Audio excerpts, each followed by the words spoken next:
Live Fit Podcast, episode 139. Reframe Your Pain with Sean Pastuch. Well, so what's happened now is you've tried all these different things, and you've come to the conclusion that this is the best it's going to get. So you've started to accept that as long as I can keep it at this level, I'm doing well. Yes. And you've stopped searching for how to improve it because you no longer necessarily believe that that's an option. Welcome to the American healthcare system. Well, and the difference between a cyclist and a runner and their need to brace is night and day. Running is an extension-based sport. Cycling is a flexion-based sport, right? You have a rounded back versus an arched back, or an arched versus a hollow. So you need to learn how to brace in the position you're in on the bike. And then if you're like a triathlete, for example, learn how to brace when you're standing and running.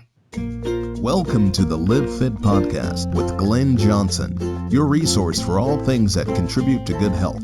You will hear expert advice and interviews with leading authorities on fitness, food, fat loss, mindset, and the mind-body connection. You will find show notes, articles, and health programs at livefitpodcast.com. Yes. It is time once again for the Live Fit Podcast. I'm your host, Glenn Johnson, your guide to better health. Today's guest is Dr. Sean Pastuch. He is a change maker. He's changing the way people see and deal with pain. It's generally understood that opiates are damaging and dangerous. Sean is helping people get off the dope and on with their lives. He's not a passive contributor, mind you, but a relentless forward thinker for change. Massive change, in fact. Sean's ambitions include being the Steve Jobs of musculoskeletal health, and he's on a mission to change the way people understand their pain and their ability to get out of it. Dr. Pastuch is a force of nature, but what's more important is that he helps the rest of us realize that we can be too. Listen as he coaches me to reduce my chronic back pain. Good morning, Sean. Thank you very much for being on the show with us today. I am so thrilled to talk to you because you are a pain expert and you're going to talk to us today about how people can, I don't know, is it get rid of pain or work through pain, or how exactly would you describe what your specialty is? So Glenn, I appreciate you having me on, and I think that the right way to put it would be reframe the way that they deal with their pain. Because our specialty at Active Life is to help people get out of pain without going to the doctor or missing the gym. And that's when it's appropriate. You know, we don't want to tell people worldwide that they never need to go to the doctor again. That being said, I heard you say that you have a back problem, that you've had a bad back for years, you have chronic back pain that you work through with exercise and stretching, and it's not that bad because you don't do all the things that you used to do anymore. But, you know, it's never 100%. And that's something that I think needs to be worked through and needs to be further investigated before you decide you can't do what you want to do. Yeah, exactly right. And I have spent thousands of hours hunched over a bicycle, and, you know, in hindsight, I see that I didn't have the best form as far as the low back goes, and it's the joint between L4-5 that hurts, and I have some degeneration there, and, you know, It causes pretty much constant pain. Sometimes feels like there's a knife blade sticking in between those two vertebrae, and every now and then somebody twists it. But like you said, I do keep it managed pretty well with exercise and stretches on a daily basis and avoiding those movements that I know cause pain. So I'm able to walk and run and swim and stand. Sitting is a bit of a pain. But what would you, if I was your patient, what would you recommend? What would you say or do? Well, first things first is I no longer own a clinic. I've sold my gym, so we no longer have patients. We now have clients who we deal with remotely. We have clients on all six. We don't have any clients in Antarctica, but we have clients on the other 6 continents. And I believe in all 50 states now who are helping to get out of pain without going to the doctor. And it would start with conversation with you, Glenn. So have you ever seen the movie V for Vendetta? No, I have not. Oh man, I can't blow the ending. You've told yourself a narrative that you've boxed yourself into. And the first thing that we would need to do to get you out of pain long term is change that narrative. Mm-hmm.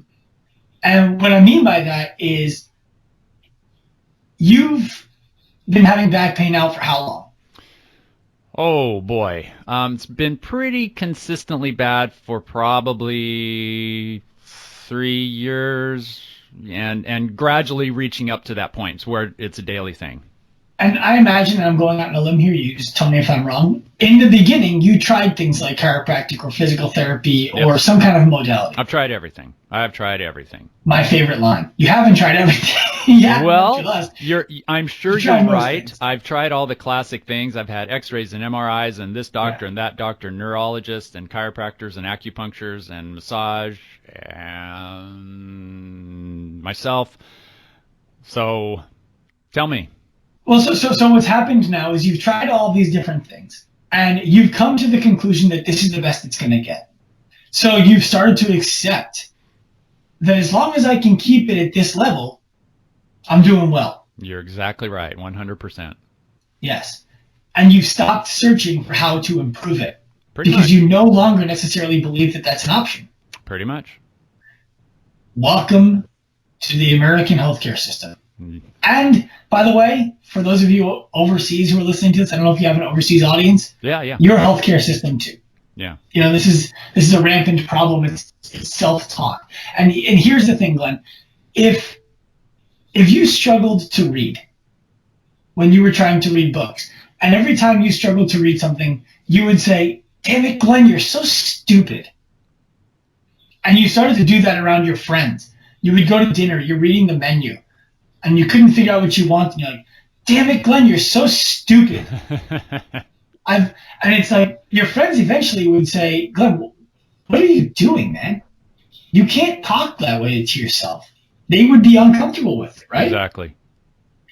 Yet they're extremely comfortable with you saying, "I have a bad back." True. It's the only difference is that one is societally acceptable. The other one is not. So if you were talking about not being able to read well, what do you think your friends would advise you to do? Get a reading tutor of some sort. And then you would say, "I tried that. I tried everything. Nothing has worked." And eventually your friends would say, "Glenn, something will work. You just have to keep looking for the best thing, or we can't hang out with you if you keep talking about yourself like that." Right? Yeah. Okay. I look at the body the same way. And I like to tell people the reason why you're still in pain is because you've decided to be. You decided that it's not worth continuing to search for the next answer.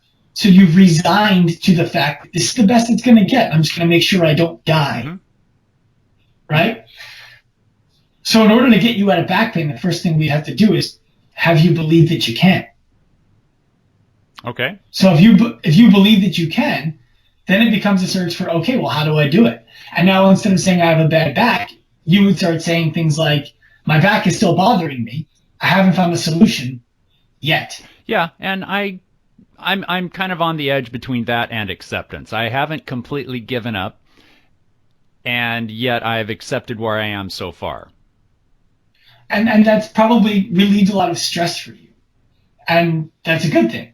What I mean by that is if you were perpetually like, I have to fix this, I have to fix this, I have to fix this, and things weren't going your way, you can find yourself beating yourself up mentally. Oh, yeah. So it's good that you've... feeling sorry for myself. All those things. So it's good that you've accepted that this is where I am today. Where I think you can improve is by saying, and that's not where I'm going to be tomorrow. Mm-hmm. And, I don't blame you for feeling the way that you feel because you have tried all of the things. Nobody can say you didn't put forth a valiant effort. Right. It's just that you've accepted that this is the end of it instead of continuing that pursuit. And I'm all about mindset training as well. I've seen it work so many times before when somebody's working to quit smoking or lose weight or change some sort of behavior. It's all about the mindset. Where the mind goes, the body follows. So what you're saying, I'm totally on board with trying anything you've got. I have a completely open mind on this, and I do believe it is possible that my back can get better. I simply haven't found it yet. And, like I said, I've become accepting of where I am now at this point, and yet I'm still open-minded to improvement. So what you got? To be quite blunt about it. Yeah, no, I'm with it. And I want people who are listening to this to understand the same thing. This is not about me selling you to get onto one of our programs or to work with one of our coaches one-on-one. I just want people to understand that if you're still in pain, you've decided to stop searching for what could be the answer. Okay. And just they need to own that. So the first thing I would say is let's stop looking at your condition as a radiographic finding. Let's stop looking at it as a disc between L4 and L5, because 90% of the population is going to have that by the time that they're in their 50s. Mm-hmm. It might not be L4, L5, but most people are going to have some kind of a disc injury. By the time we're in our 70s, the discs are gone anyway. And not all 70-year-olds have back pain. So that's first and foremost. We have to get you out of the idea of this is my condition. What's up next is let's just start objectively looking at the way that you move and stop searching for a label to throw on this. Do you have full range of motion through your left leg? Ankles, knees, hips. Yes. How about through your right leg? Ankles, knees, hips. You've measured it? Oh, measured it? No, but I don't feel that I have any impairment just from my own judgment. Okay. And you might be right. You might be mistaken. Mm-hmm. We don't know. So ankles, knees, hips, do they have full range of motion? Next thing is, how do you produce force? Meaning, if I asked you to do a bunch of back squats, could you do them at 135 pounds? Do you squat at all? I do not do squats anymore because it does hurt my back. I could, if I wanted to, go down to, I don't know the degrees of the hip joint where that would be, but I could do some squats and go down, let's say, halfway. Okay. What would happen if you went down all the way with no weight? Which I do without weight from time to time as a way of stretching. I probably do that a couple times a day. So I can do it. I do feel pain in a certain there's a certain position. Once I'm all the way down, I'm fine, and when I'm above this certain range of motion, that the angle that my hip and therefore back is at, that bothers me. So yes, I can do it. I can get into it and I can get out of it, but there's some pain in between. Yeah, you have what's called a painful arc, which means maybe at like 85 degrees to 115 degrees, you have low back pain. Sure. So let's go back in time for a second here in this conversation and define pain, because I think that you might need to work through that. Okay. And pain, we're going to start with, there's 4 terms I want everyone who's listening to this to know. Insult is the first term. Insult is the subconscious intake of stimulus. You don't feel it. You feel nothing. Okay. But something is happening at all moments of all days to your body. The second term is irritation. Irritation is the conscious intake of the same stimulus. So now if I said to you, Glenn, you're sitting in a chair, it's not uncomfortable for the first 3 minutes, don't move for 4 hours. Eventually that would become uncomfortable. Right? Oh, yeah. Okay. But if you had to sit for 4 hours every day, eventually sitting would probably actually become the comfortable thing and getting up would be the problem. Right. Right? Irritation drives adaptation. When your body experiences conscious intake of stimulus that's undesirable or desirable, it changes the way that it functions to accommodate for that stimulus being repetitive. Okay. Like when you were riding a bike, I imagine you first started off, you were sore all the time, and then you got less sore from the same stimulus. You had to ride harder, faster, steeper inclines, all of those things, right? Yeah, I became fit for that. Correct. Your body accommodated, mm-hmm. It acclimated. Mm-hmm. Pain is the negative emotional response tied to irritation. So I'm feeling this irritation. It hurts. I've decided I don't like it. That's the emotional component of it. Injury is I can't. I've decided that I can't.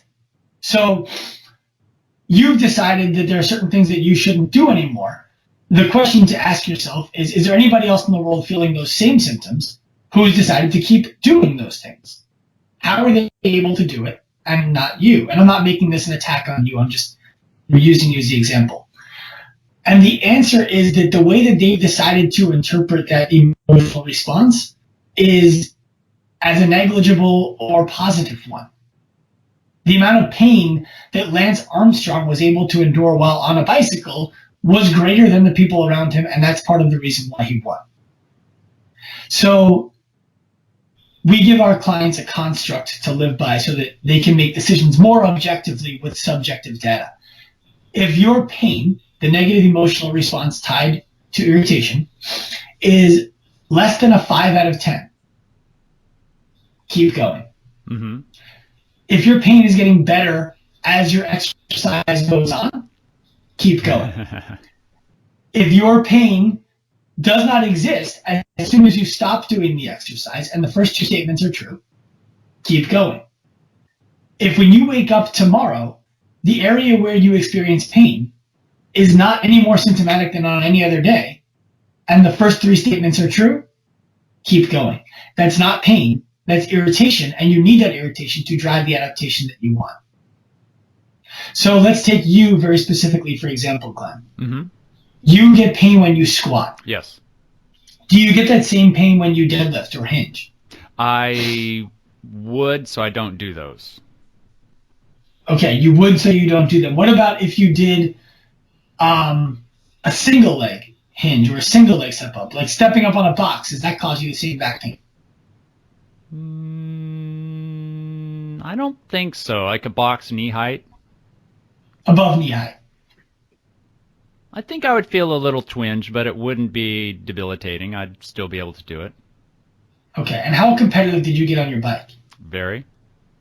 Okay, so it shouldn't be surprising to you that unilateral exercises that take you through the same range of motion as a bilateral exercise are less symptomatic than the bilateral exercise.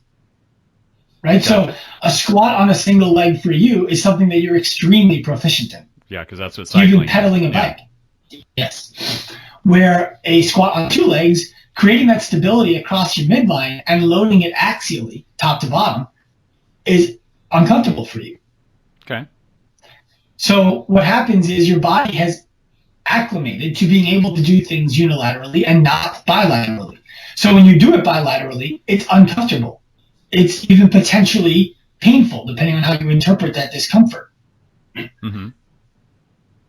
Is the pain that you're feeling when you go through a squat, for example, less than a 5 out of 10? When it's an air squat, no weight. Oh, I was just now doing one. I don't know. It's 5. It's probably less than a 5 if there's no weight. Right. So now what happens is if we load that, it goes above a 5. Right? Yeah. The problem is not that you can't squat. The problem is that you have not yet built the capacity to squat with weight. Okay. So if we could build you up to a place where air squatting is, let's just say, let's make up an arbitrary number and say it's a stimulus of 700. But back squatting or front squatting with 100 pounds is a stimulus of 2,000. Okay. We're just making up totally random numbers. Yeah, I gotcha. If we can build your capacity to such a place where back squatting or front squatting 100 pounds is only a stimulus of 700, you would have the same symptoms that you get currently when you air squat with that. Gotcha. If you did that long enough, you would actually start to interpret that stimulus in such a way that it wouldn't be what we call noxious, and the rating of pain would actually go down. So you would be squatting substantial loads with less pain than you squat no load with right now. All right. So you're saying I need to start out slowly with weights, do air squats, and then maybe add 10 pounds at a time, something like that? Potentially. I'm saying it might be that we need to have you squatting enough times with the right amount of rest for the right amount of time per rep, for the right amount of reps per set. And then when appropriate, dose it with additional weight. It might start off with just your body weight going all the way down and all the way up. There might be some necessary other exercises that we add. I don't think squats is going to solve your problem, but not by themselves. Mm-hmm. There might be other exercises that we need to add to teach you how to, for example, breathe through your diaphragm. I haven't watched you breathe. I haven't asked you questions about the way that you breathe and brace. Mm-hmm. We might need to teach you how to control your spine when your appendages move. Gotcha. Now, there's a lot of other things that go into it. One of the things that still bothers me is cycling. Last summer I was riding my bike to work a couple times a week, and it's an hour ride. And that is about the max I can do it. And still at the end of the ride, every time I come up to a stop sign or light, I get down into a different position, and maybe I'm down low as I'm riding, and then I come up a little bit more at the stop sign and stretch out my back, and then when I start riding again I get back into the position. And it's that when I'm in position I'm fine, but it's the transition to and from. So it's the same thing with my squatting. When I get my hips below my knees, I feel that in the back. Any suggestions for cycling? Because I would really love to do it more. Absolutely. And the suggestion there is to create an environment with your body that allows you to cycle without thought. And that is going to happen off of the bicycle. And what I mean by that is you're not going to find a different way to cycle. You're not going to find a different posture that you're able to sit in when you're on the bike. Those are things that you've ingrained over 30 plus years. You're not going to all of a sudden put more torque through your knee and get rid of your back pain, mm-hmm. right? Mm-hmm. So what we need to do is make it so that sitting in that position and transitioning in and out of it is not symptom driving. And we don't do that on the bike. We do that off of the bike. Okay. So the first thing I'd recommend, the most common problem that we see in people who are cyclists and runners is they don't properly brace, especially when fatigued. Yeah. I found the core is a huge factor in cycling and running performance, and even strength and endurance. Well, and the difference between a cyclist and a runner and their need to brace is night and day. Running is an extension-based sport. Cycling is a flexion-based sport, right? You have a rounded back versus an arched back, or an arched versus hollow. So you need to learn how to brace in the position you're in on the bike.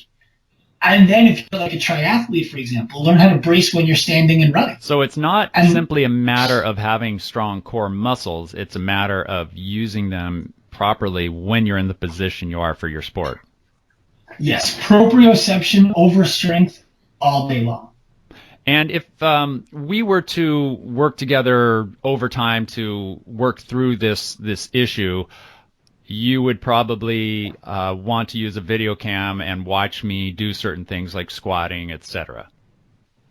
Yes, there would be some of that involved. How long would you say we would work together in order to get my back to a place where it's not a big factor in my life? My honest belief is that in 3 to 4 months, given what you've described so far, you would be like, why didn't I start this 3 years ago? What other things do you work with people? What's your capabilities? We've talked about backs, and there are a lot of bad backs out there. What else can you do? Humans. It's anything with humans. Well, I mean, kind of. We have a scope. So 65. When we do new one-on-one clients, and we have templates out there that people jump onto, and we never meet these people or talk to these people until they ask a question in the Facebook group. But when we work with a client one-on-one, they have to go through an interview process to make sure we can help them because they're making a substantial financial investment, and we don't want them wasting that. Yeah. And we turn away 35% of people who ask for help because we don't feel like we can help them remotely. And we refer them to a local practitioner, a physical therapist, chiropractor, orthopedist, whatever we think they need to be with. So we work with all joints in the body as long as you're a person who is willing, prepared, and happy to exercise. We can't solve problems without having you move and without being able to climb inside your mind and change the way that it works. So the person who has bad knees and won't walk because of the pain can be dealt with you if they do the things you want them to do to solve the problem. And if they won't, what they need is a health coach or a behavior change specialist such as myself. That's exactly right. Yeah, I mean, look, think about it, Glenn, right? The person who has bad knees and won't walk because of it, the first thing they need to do is start saying, I haven't found the solution for my knees yet. Nice. Yeah, So that's that mind shift. and That's that mindset that I was talking about. Don't give up because you can make it better. that's exactly right. So pretty much anything somebody does, you're looking at shoulders and elbows and backs and hips and knees and feet. Now you said you decline about 35% of the people that approach you. Why would you decline somebody? The reason we would decline somebody is we want to make sure that the people jumping on board with us can do it with extreme confidence, because I believe that the most important aspect to their success is their expectation of it. And if I'm not sure we can help somebody, I don't want to lie to them. I don't want to tell them oh, we can definitely do it, and then have them not get the results that they're coming for. I serve them better by referring them to a local doctor. So what you might have been asking is specifically why. So maybe you're post-surgical and immediately post-surgical, and you'd rather work with us than go see your physical therapist. Mm-hmm. Bad idea. Go see your physical therapist. Maybe you have so much fear around your pain that doing the squat that I asked you to do is an impossibility. Go see a physical therapist in person, or go see a chiropractor in person. Maybe you have been told that you need surgery by multiple people. You have instability in your joints. We can't help you. Go get the surgery that's been prescribed. Maybe you're unwilling to exercise. Maybe you're the kind of person who doesn't want to do this in the gym. You're uncomfortable walking in the gym. You're lacking some of the skill necessary to do these movements. Go find a coach local to you. Maybe this is going to be way more mentally exhaustive than physically exhaustive. We might be the wrong company for you. We're going to help you with it, but we might be the wrong company for you. Maybe you have unrealistic expectations around time and you want your results tomorrow. We're definitely the wrong company for you. Yeah, that's pretty much almost everybody I talk to. Yeah, I mean, look, I reframe it on the call. It's, why do you want to work with us? I want to get back in the gym. Why do you want to get back in the gym? I'm getting fat. Who cares? Why does it matter that you're getting fat? And then we dig into the real stuff. Mm-hmm. Mm-hmm. And that's when we decide if I think we can help someone. This is great stuff, Sean. Really enlightening. I've had several people on the show who have their own take on how to work with people who have pain. Some of them are some sort of therapy, like you're talking about. Others are stem cell treatments. And I don't have anybody on here who recommends opiates because, I think word is out. Those things are bad news. So I really appreciate what you're doing and for sharing it with my audience. And as such, how can somebody get a hold of you? Can I just speak to the last thing you said first and then give them that? Oh yeah. I had a patient when I still had a clinic walk into my clinic who was on opiates. And I've lost friends due to, death by overdose on opiates. And from, they were training to be professional fighters and the pain was there and they started taking, it started with the stuff in the gym and ended up being heroin and then ended up being death, unfortunately. So I have a place that I keep in the back of my mind, the front of my mind, and in my heart for people who are on them. And I had a patient walk into my clinic who was a cyclist. He wanted to ride his bike across the country with, I believe, his son. And he had too much pain when he would ride his bike. He's like, I want your help. And I don't want to go get the surgery. And I've been on opiates now for 2 months. I'm like, 2 months? It's supposed to be 4 days tops. Mm-hmm. And long story short, I recommended that this guy get the surgery. Because the invasiveness of an opiate is greater than the invasiveness of a surgery. That's how bad they are. Yeah. He got the surgery. It's been about a year.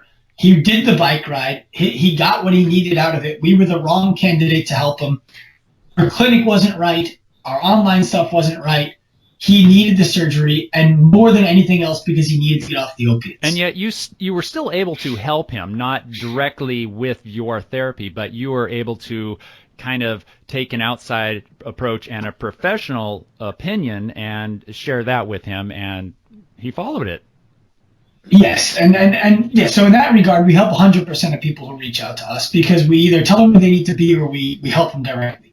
So either way, you're getting the help that you're looking for. That's terrific. How can people so reach you? They can find us in a bunch of different ways. One way, the most The easiest way, if you're social media people, is Active Life RX is the company. You can find us at Active Life RX on Instagram, Active Life RX on Facebook. You can find me personally, Sean Pastuch, on Instagram at Sean Pastuch. The website is activeliferx.com. We have our own podcast, the Active Life Podcast. That's really where you're going to find us. And if you type Active Life RX into your search bar, you're going to find us. Thank you very much, Sean, for sharing all this information with us. I love your approach. I'm going to, do what I can to work on it myself. If I'm not finding any relief, we will talk again. Thank you for listening to this episode of the Live Fit Podcast. Please subscribe and share with someone you care about. Read show notes, articles, resources, and learn more about our weight management programs at livefitpodcast.com. Once again, thanks for listening, and always remember to live fit.